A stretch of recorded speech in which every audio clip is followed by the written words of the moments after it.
This is Earthmovers with Alison Mariella Désir, Stefanie Flippin, and Verna NezBegay Volker. A trail podcast reclaiming the narrative.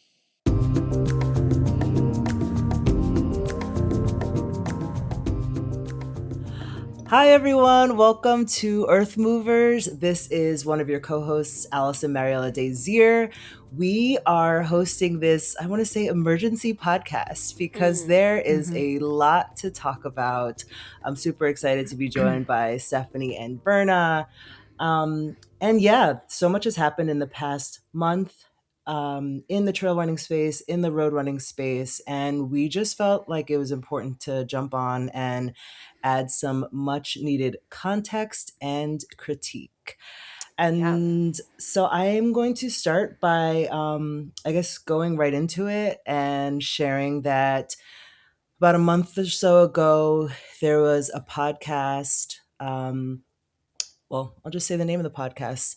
Actually, I don't even know the official name of the podcast. Nobody asked us, which is a fitting name. That featured a MAGA influencer. Hey, y'all, it's Alison. Just jumping in to clarify what I meant by featured. He wasn't featured as a guest. He was featured as a topic of conversation.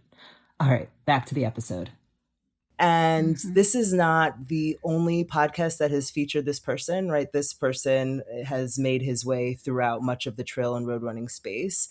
And the way we see it, it's really just normalizing these kinds of extremist ideas vis-a-vis white women. So I will put that there as the context and invite my hosts into the conversation.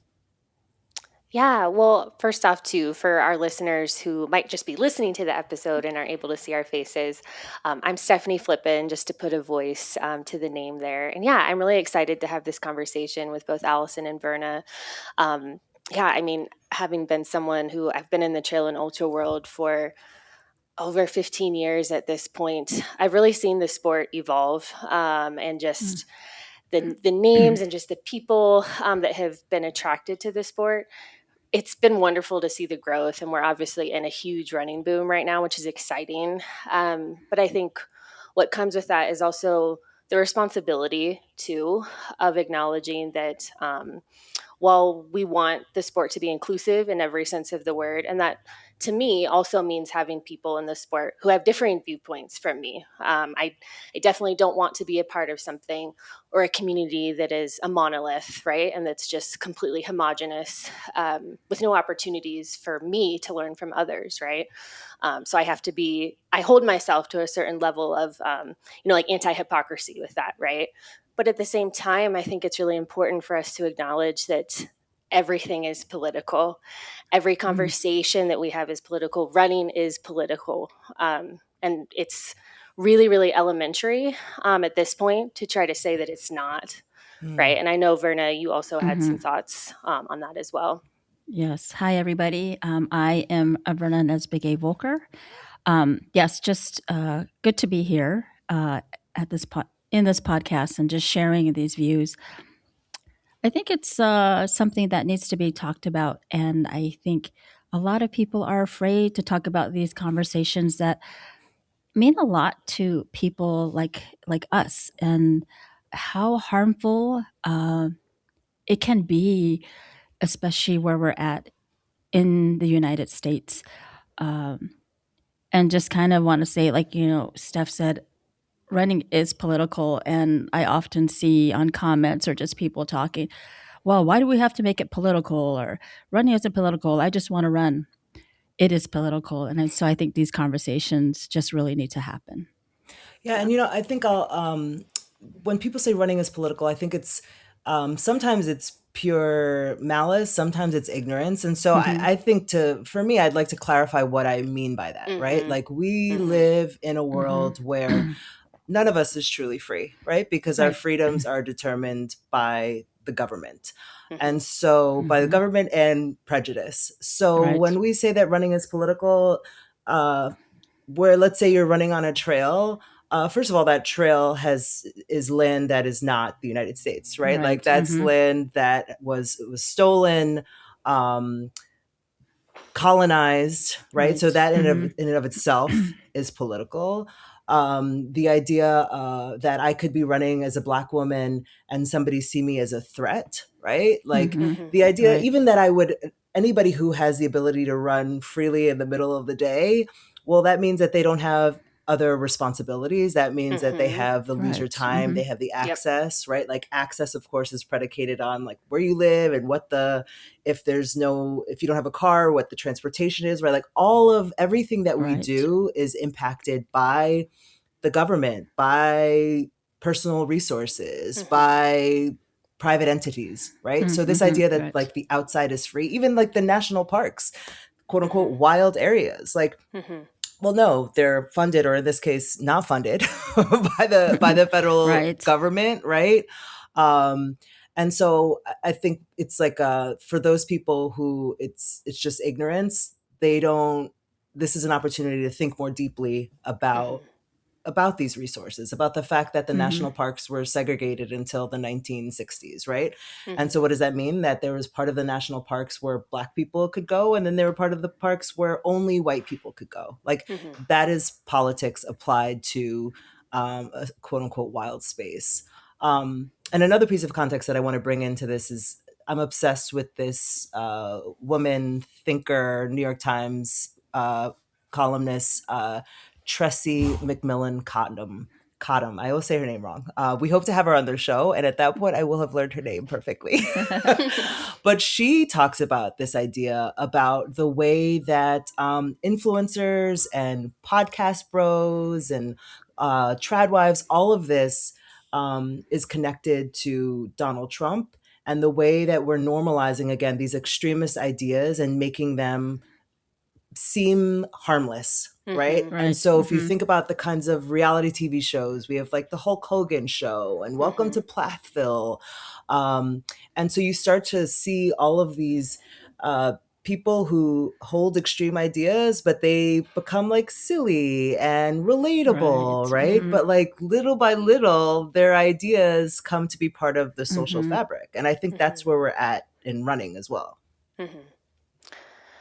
Yeah, I definitely feel like there's been a lot of conversations out there where it's like, oh, well, but we're just talking about this person's viewpoint in the running space. Right. And it's like, but this person isn't, and I use the term amateur, and I don't mean it in a way that's degrading by any means, but I just mean that like this person is not your run of the mill amateur runner who has like 300 followers on Instagram and is just there to enjoy the sport, and get a good workout in.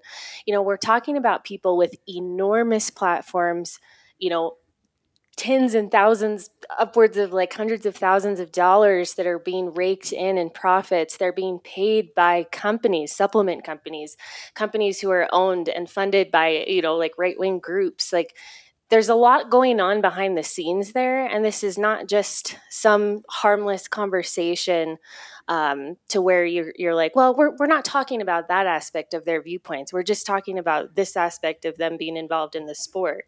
I think that's like, you just really can't ignore that when this person or people in general are being paid, to sling like propaganda and products. I don't want to go too far into the details there, but I'm sure a lot of our listeners know who and what like we're referring to here. But you can't just make that assumption anymore, or try to claim like this is just a harmless conversation and we're intentionally like not talking about politics here. You can't though, not when a person's platform is built on elevating all of those viewpoints, right? And they are profiting heavily off of elevating those viewpoints. Yeah, and I mentioned, like nobody asked us the podcast, but it's not just like Des and Kara who are having these kinds of conversations, right? There are quite a few white women in the road and trail space that are having these quote unquote apolitical conversations or having friendships with people with quote unquote different views, right? And again, like I think when we're talking about diversity of viewpoints is important, but I draw the line when those viewpoints are harmful to others. Yes, are putting people in cages. Yes, are right. Like that is not just a different point of view. That is a lack of humanity. Mm-hmm. But there seems to be no Mm-hmm. accountability for white women who are doing this. And Mm-hmm. that follows a long history of white women really being mouthpieces for white supremacy, for Mm-hmm. patriarchy, right? Yep. Mm-hmm. I think too, white women who have, you would say they would have good intentions, or hey, I'm doing this, I'm doing that, but why don't they say anything? Like, what are you afraid of? Mm-hmm. When I think, white women have such power, and I know many in the run, space. Uh, it's like, if you could just stand up for us, Mm-hmm. standing up for us and calling these things out. We could do that, but how much? Again, when you talk about influencers, their numbers are so huge where it doesn't even matter. Like, But the thing is that their power is predicated on proximity to yes, white yes, yes. masculinity, right? Mm-hmm. And Yep. so Mm-hmm. I think like what the fear is, whether the fear is conscious or subconscious, is if I say this thing, will I lose this opportunity? Yes, Yeah. yes. Yeah. Right? Mm-hmm. Mm-hmm. Rather than Mm-hmm. recognizing, I mean, I know that I have power. I know that each of us has Yeah. power, right? Mm-hmm. Mm-hmm. But I like to think that it's important for me to say the thing, right? Like I'm not Mm-hmm. going Yeah. after Yep. power, Yeah. Right, right. right? Yeah.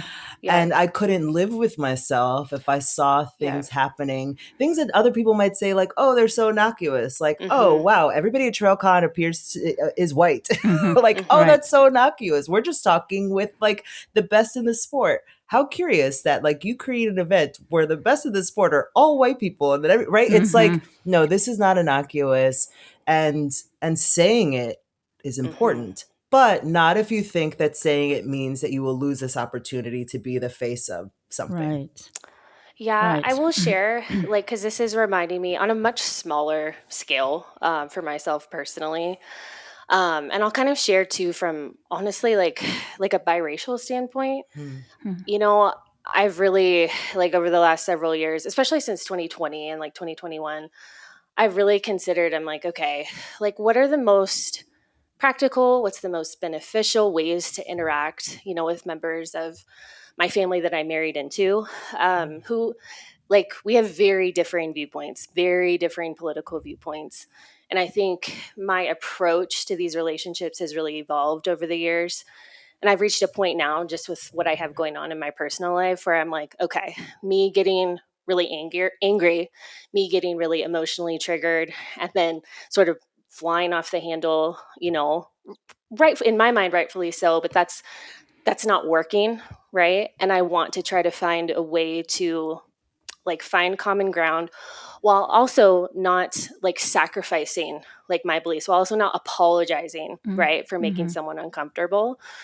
And I think I've come to realize when I have been doing that more recently, and I've been trying to initiate those conversations versus just strictly cutting them off, what I've realized is I get this pushback of like, gosh, like you just weren't like this like 5 or 6 years ago.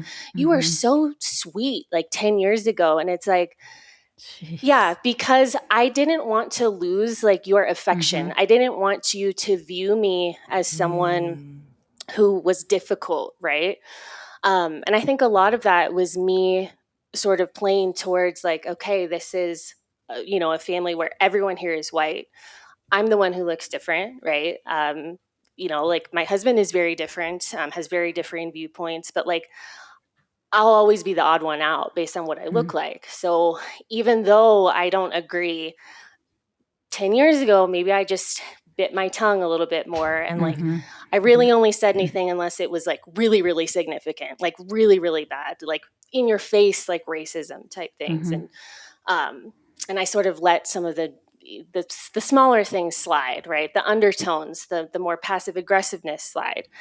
And now I'm not doing that because to Allison's point, it's like, yes, like we can all acknowledge that we're different and differences are what make us, a wonderful society. Like it would be boring. Life wouldn't be educational and dynamic if we were all the same. But we do have to draw the line at when it like those differences are harmful and they're hurtful and they're being weaponized, right, Right. against others.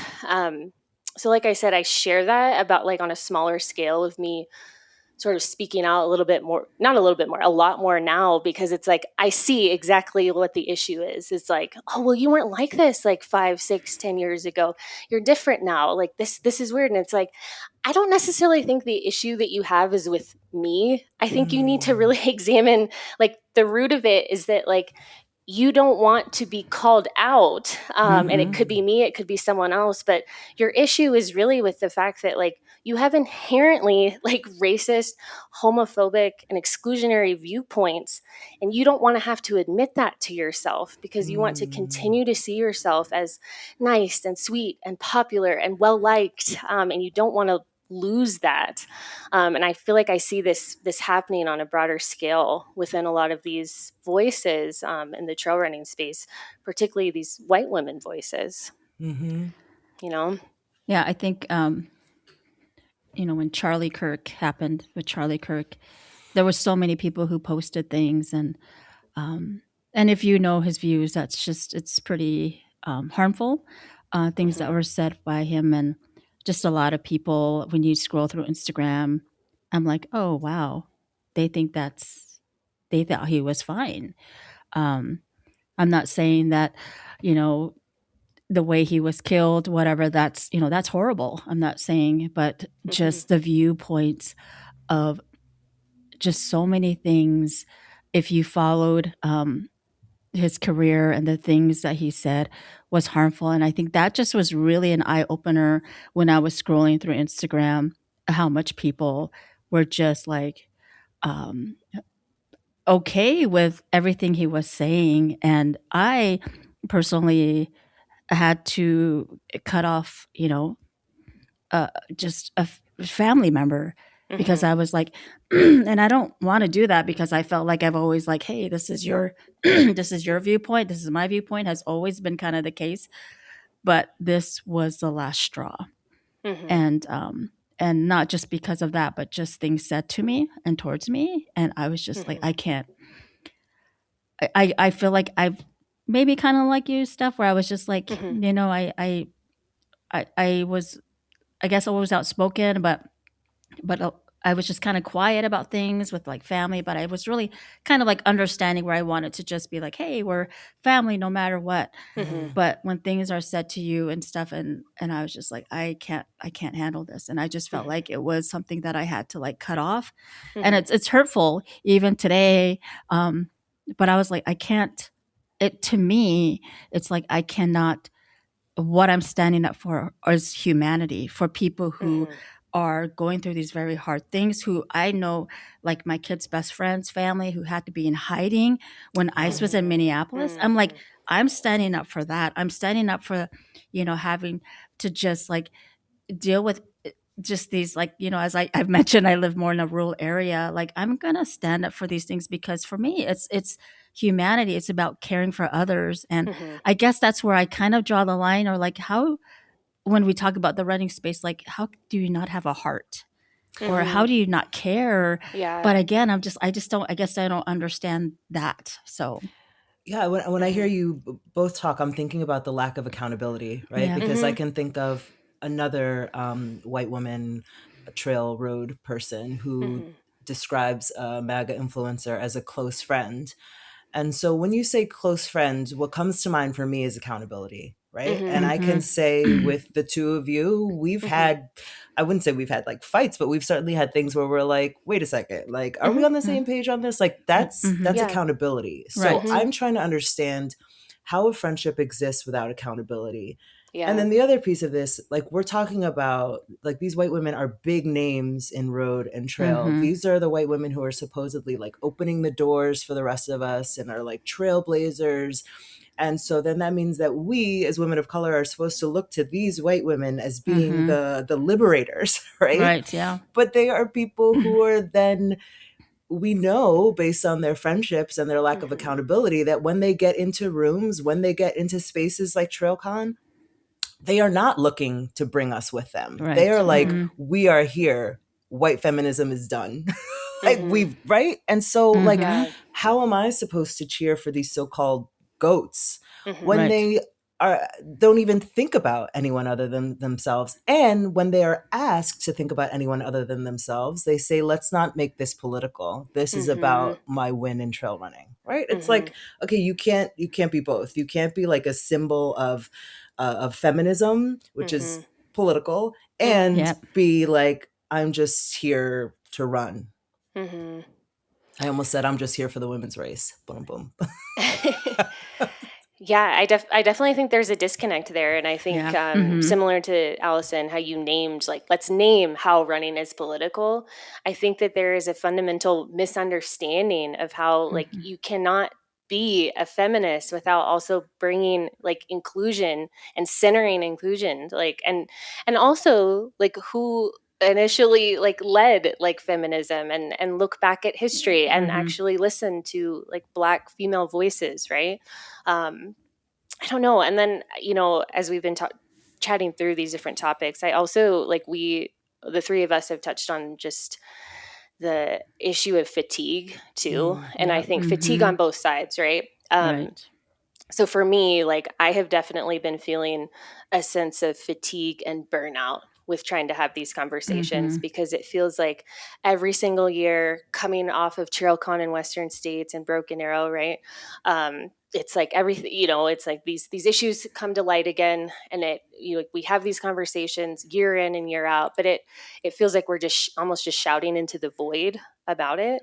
UTMB too, lumping all of that into this time of year. And that to me is really frustrating, because it seems like there's all these really wonderful and important conversations being had, and there's no action. There's no action items. There's no, like, visible change, like tangible change being taken. And that to me is incredibly frustrating. I also, like, take responsibility each year. I'm like, okay, like, what could I have said? What could I have done?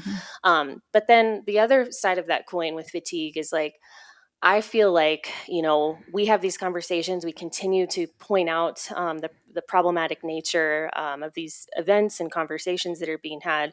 But then there's also, like, fatigue from the other side, right? Of, like, we're so tired of hearing about this. Like, we just want to talk about performance. We just want to talk about what's the newest shoe gear that's out, what's the newest fueling trends, that type of thing. Like, can't we just focus on something that isn't political, right?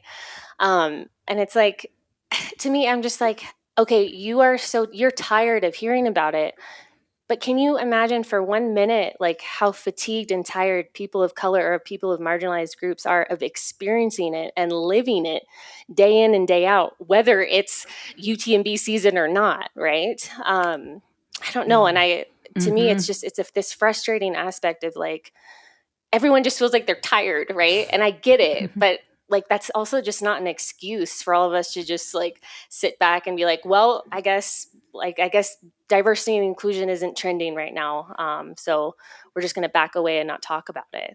I think as you're talking, there, like, two things come to mind. One is that three of us on this call, and I know you didn't mean it in this way, but we are not just talking about it, right? Like, No, we sat here and right. And so, but just, like, in terms of re-energizing ourselves, right? Yes. Like, I recognize that I am tired, and yet we created a podcast so that we can have meaningful conversations and not just talk about what's wrong, talk about who's actually doing stuff, right? Yeah. Right. But the other piece that I started to think about is, like, there are several differences between these two groups, but one of the main differences is that one side is fueled by capitalism and industry. Yes. And the other side is us, who are working hard just to get, like, small sponsorships and be like, okay, now we can, like, compensate ourselves for the stuff that we're doing, right? Because I see there's this person on LinkedIn who, man, this guy loves to talk, and he has a huge audience.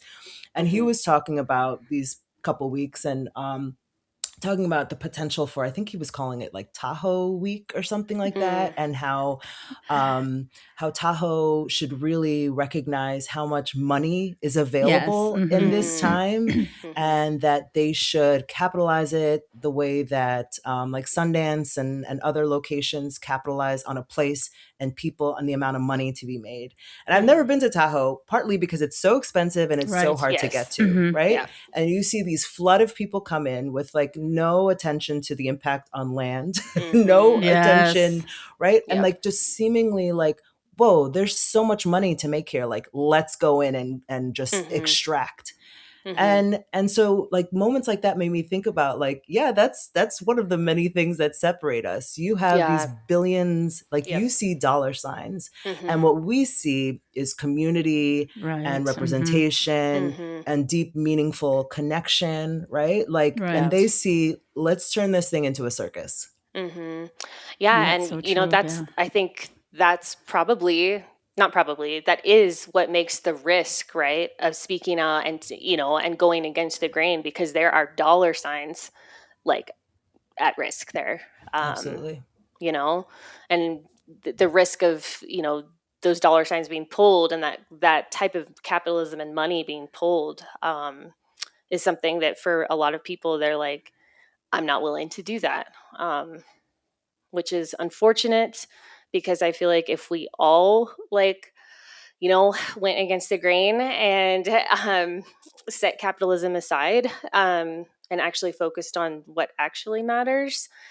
While I do acknowledge there are realities to it, like to Allison's point, like we need to be fairly compensated. No Right. one needs to be working for free. But I mean, Verna, you brought up a really good point in a private conversation that the Speaking three of of us working had. for free, Yeah, you wrote a wonderful Substack post that you can find on our Earthmovers Substack about why you no longer offer your time, and your voice in your work for free. For our listeners, like trail running is no longer what it was like when I entered it, like back in like the early 2010s. Like there's a ton of money in it. A lot of people would argue more money in trail now than there is even for an NCAA athlete, maybe coming out of like Division II or Division III, trying to enter into the professional track space. Like those contracts are really climbing. Prize money. We just saw at Broken Oh Arrow, yeah. the first place winner of the 23K won $30,000, I right? saw that. Wow. So there's a lot of money here. But Verna brought up, she's like, if you have the money and the funds to pay these like the very top athletes in the sport, why can't you pay like me or some, or like more diverse voices, for their work? Like when you come to me and you're asking for my help, in making this event more inclusive. And to me, that was like, yeah, exactly. Right. Why? Yeah. The money is there. It's not like it's not. Yeah, I think I've had this conversation for years with Allison and Martha because I was always like, I'll just do it for free. But I've learned a let's give lot. a shout out to Martha. Martha is one of the co-founders of the Running Industry Diversity Coalition as well, and she is a comrade. She is, yeah. So I think I've always was like from the beginning, I didn't really know what I was getting into. And I used to be like, oh, free. And so I was getting these emails like, hey, Verna, we want to hear your voice, um, about inclusivity in the running space. And then that's when I did my research, like, what does this entitle? And just seeing all these big names, like all these big names. And so that's when I kind of put my foot down and I said, you know what? My voice, my opinion, what I do is worth, you know, a professional runner. If you can, and I was pretty clear and upfront. I think I'm just kind of like, I'm not afraid to say anything anymore. And like, just like saying like, if you obviously have the money, you could pay me for this. And I think just putting my foot down, and I just don't understand just like how much they like we're willing, people thinking that we're willing to give it away for free. Like what Mm-hmm. is my value, what is my voice? Like I'm a native woman, I'm not a professional runner, but I run ultras. I clearly, have brought this community into this space with, what I do, and it hasn't been easy. And like you mentioned, Allison, we're just trying to get these little sponsorships to Mm-hmm. get us to a flight somewhere to Mm-hmm. talk or to speak or to get a hotel. Like those things really are things that help us. But I always feel like I tell my husband, I'm always like kind of like just trying to get these sponsors or just trying to get these things. It takes a lot of time. And Mm-hmm. I think people don't understand like how hard that is for us. So Yeah, I mean it's because like the capitalism that we exist in is extractive, right? And so mm-hmm. it's like, look, Yeah. we're not economists, like we're not here to propose like another way of Yeah. of Right. Right. Yeah. but like the idea is, so therefore because it's extractive, it's like and is wanting to make more money off of itself. Like that is what's supported, right? But Right. Yeah. people Mm-hmm. like us, it's Yeah. like, oh, we're doing this from like the love of the goodness of our heart. And like what we're talking about is like nice to have. It's something to add on. So maybe they'll just come and do this for free, right? And so it Yeah. sets up this Mm-hmm. idea that like what we're doing doesn't actually have value Mm-hmm. because they don't see a clear way to make money off of it, right? Mm-hmm. Yeah. Right. But Mm-hmm. without recognizing that, I mean, and this is where like when I think of these big trail races and I think about the marathon majors too, is like we don't have to stay within the system, right? Like we don't Mm-hmm. Mm-hmm. have to keep supporting these races because we bring all of our culture, all of our people with us, right? Like, Mm-hmm. Yeah. and this is something, the next thing I'm going to say, I'm going to upset a lot of people, but what is it? Cape Town is now a marathon major, Mm-hmm. but it's like Mm-hmm. the race directors are white people, right? And like I Mm-hmm. see a lot of Africans and South Africans being like so proud, and I don't want to take that away from them because these things Mm-hmm. are complex, but it's like, and yet the race director is white in a history that had apartheid. Like, Right. so we need to have some nuance into looking like, okay, so who makes it into the world majors? Like Mm-hmm. who is actually profiting off of something Mm-hmm. in an African nation? Like, Yeah. can we be a Yeah. little more Mm-hmm. discerning about Mm-hmm. that and see, well, who will really benefit when all of Mm-hmm. these people descend into Cape Mm-hmm. Town? Yeah, as Yeah. you were describing that entire like situation and the nuance behind that, Allison, I was also thinking about like a really common response that I see like on social media a lot. I mean, I know better than to engage in with people on the internet anymore in these types of arguments. But I think a lot of times, like when I see someone like yourself or someone bring up those like the problematic like nature behind like going on behind the scenes, I see this response that's like, it's not that deep. Oh And I yes. always want to be like, you want to know how actually deep all of this is? There are Yes. think tanks who are paid millions of dollars out there, like to come up with things that really are this deep. And like our thinking has to match that level of depth, truly, right? Like I think about even, I mean, I'm not going to like go off into the, into the weeds with this, but like even the term like marijuana, right? Like if you even look into the history of that term, like it was crafted by the US federal government to intentionally have a racial connotation to it, to associate, right, with the Latinx population. It's things like that where it's like, no, like it really is that deep though. Wow. Like and it's really lazy and honestly ignorant to be like, oh well, like there's no meaning behind that. There absolutely is, and there always is. And I, Mm. like at the risk of sounding like a conspiracy theorist, like because I don't want to sound that way, but like it is. Like, and there's Mm. always social constructs. There's always a plan like at play here.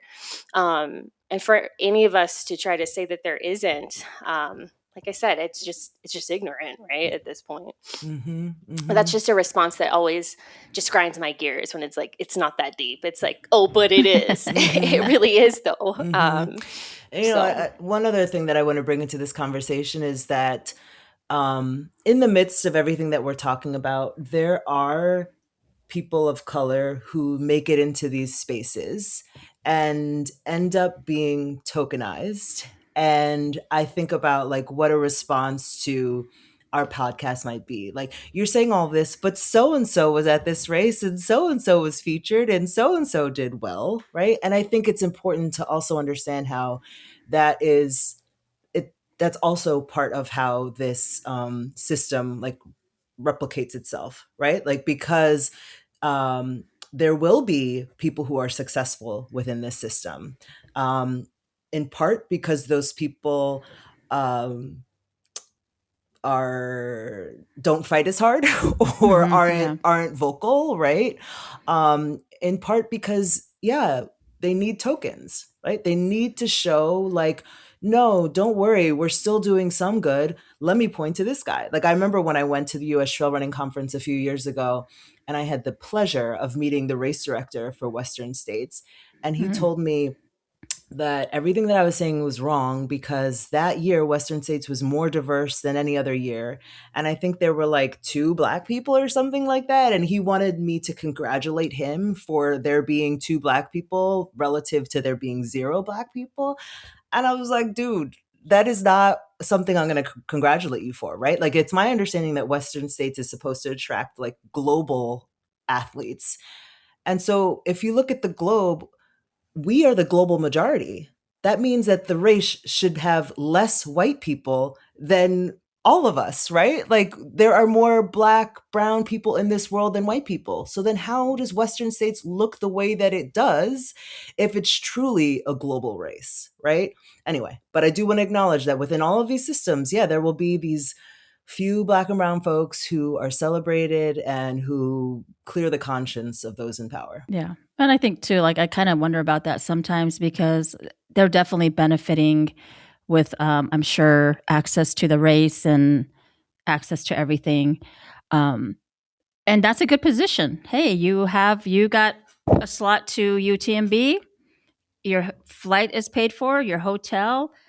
Hey, I'm going to take that. And I think that for often it's like that's that opportunity.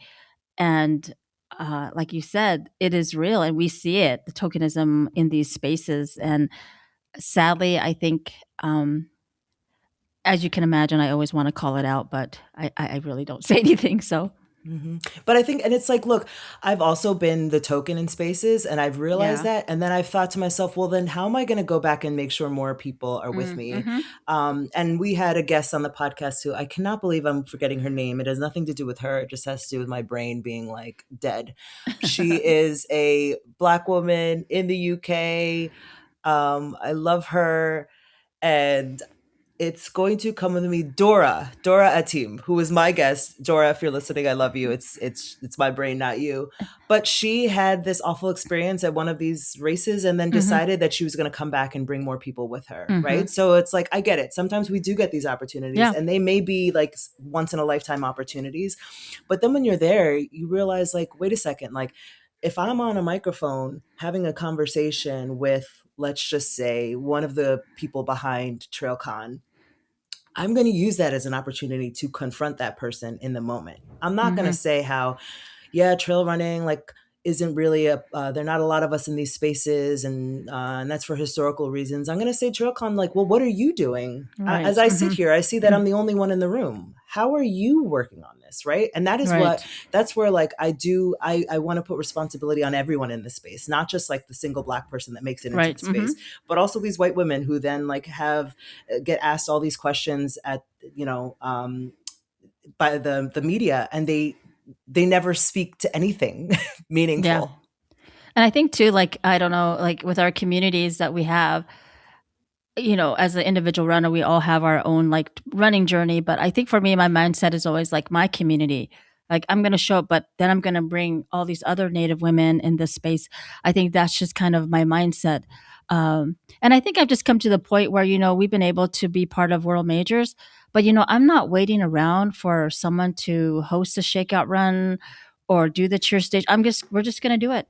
We're going to create like kind of like this podcast. Like we're not going to wait around. We're going to do it on our own and bring our own community and, utilize spaces that are owned by the tribe that will open up those doors for us, because it's just easier for me, and just means it's more meaningful to me to bring that along with our people. So Yeah, what I'm glad that we're talking about in this episode, and by the way, for folks listening who Steph is having a little bit of technical issues, Sorry, so guys.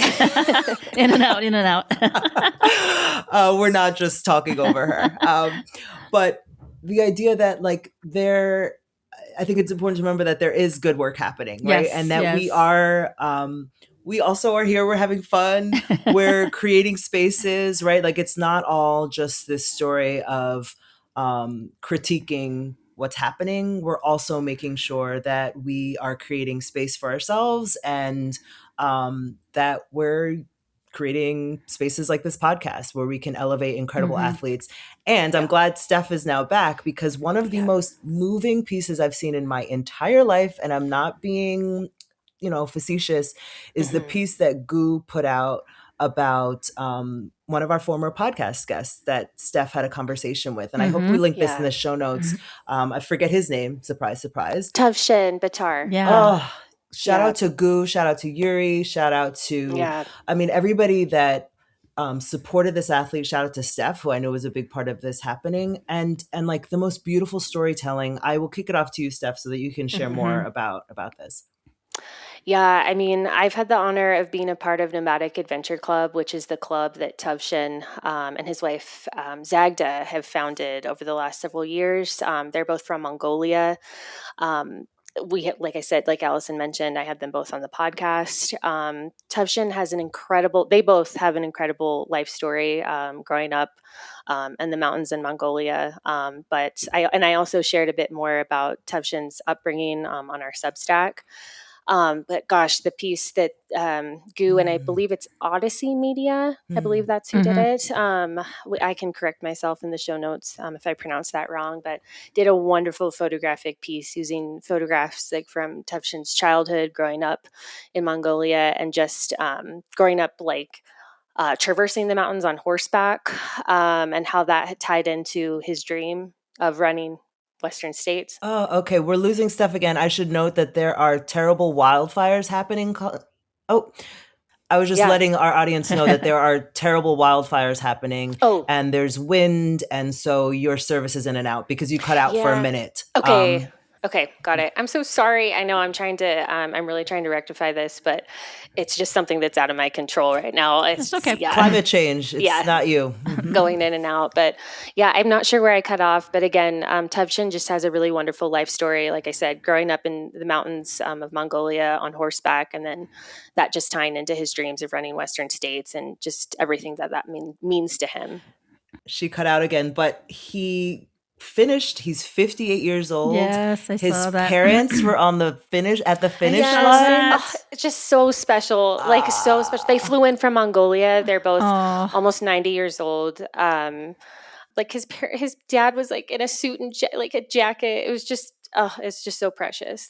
They were dressed to the nines for Yes.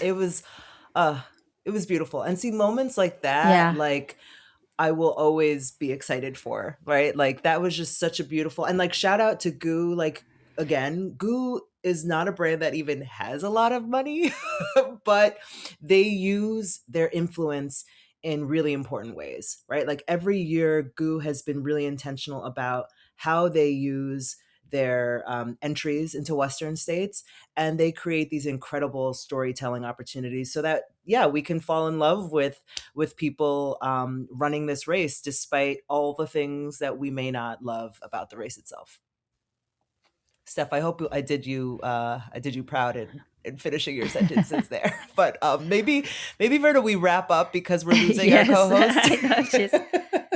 Yes, I think again, just like you said, that was such a great story. And then there was other stories of like there was a Mexican runner who that just really moved me Yes. because I think everything that's happening, I think with ICE and here in Mm. America, and that is such a good visual of like um, how much Mexican people, Latino people, brown people are just so much part of this community, and just being able to like rise above all that has happened here with ICE and just the way they treat people like that. And I hope that there was surrounding that race. I'm not even sure if their mindset was like even like, hey, we need to support more like Mexican runners, and how can we be more of allies? And so I really thought that was really cool. And those, like you said, those moments were just really powerful to see that. Mhm, mhm. And again, I don't follow this race very closely, but to see Jennifer Lichter, is that how you say her Yeah. last Hmm. name? Hmm. I know very little about this person, but I was blown away that you run your debut 100 miler, you win the thing. She had sparkles on her face. So I thought that was beautiful. And she is a challenge to white women winning this race, right? I think Hmm. it shows that they're like we are out here, right? And I hope that the future of this race is more of the global majority having the kind of support and resources to not just be part of this race, but to be part of this story, right? To recognize, and this the story of trail running, that like this is actually something that is indigenous to us, Yeah. the collective Right. us, Mm-hmm. over the story that we're being sold. Right. Well, with that, let's wrap it up. This was our emergency session Yes. that we convened. It's always a pleasure to hear you, Verna, and you, Steph. Yeah. For more from us this summer, you can head to earthmoverspodcast.substacks.com. We will have season 3 coming in the works soon. But yeah, follow us on Instagram at Earthmovers Podcast. Substack again, earthmoverspodcast.substack.com. That is the way to keep up with us in the off months. We appreciate y'all.